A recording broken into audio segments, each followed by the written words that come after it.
জানিয়ে দিচ্ছি দেশের শীর্ষ পত্রিকার প্রধান শিরোনাম। প্রথমেই প্রতিদিনের বাংলাদেশ। প্রকল্পের 12টা বাজিয়ে পালিয়েছে ভারতীয় ঠিকাদার। 3 দশক পর রাষ্ট্রপতি পদে ভোটের লড়াই। মুক্তিযোদ্ধা অলি জামায়াত জোটের রাষ্ট্রপতি প্রার্থী। সৌদিতে কারখানায় অগ্নিকাণ্ড, 17 জন নিহত হওয়ার খবর, 7 জন নওগাঁর।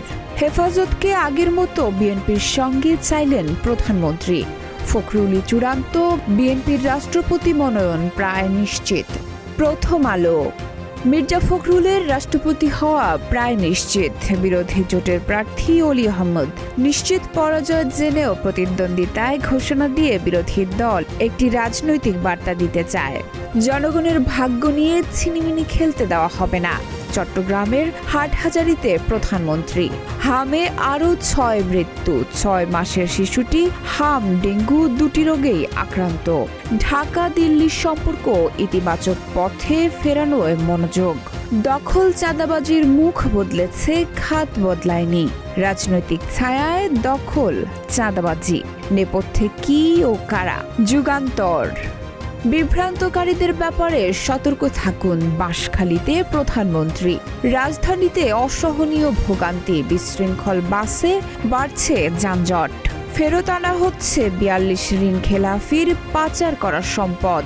11 দলের প্রার্থী অলি আহমদ। 35 বছর পর রাষ্ট্রপতি নির্বাচনে ভোট হচ্ছে। দেশে লোডশেডিংয়ের ভোগান্তি, 1 বছরে 30 বার বন্ধ রামপাল বিদ্যুৎ কেন্দ্র। কয়লার অভাবে 3 বার এবং যান্ত্রিক ত্রুটিতে 27 বার। সমকাল।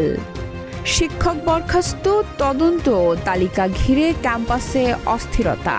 কাউকে শান্তি নষ্ট করার সুযোগ দেওয়া যাবে না বলেছেন প্রধানমন্ত্রী। রাষ্ট্রীয় পুনর্গঠনে অংশীদার করা সহ হেফাজতের 9 দাবি।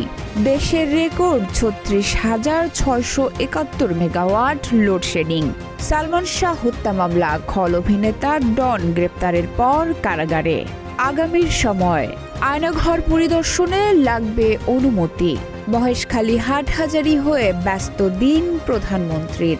দুর্দিনের বন্ধু মির্জা ফখরুল সুদিনে হচ্ছেন রাষ্ট্রপতি। এক সময়ের জামায়াত বিরোধী অলি জামায়াত জোটের প্রার্থী।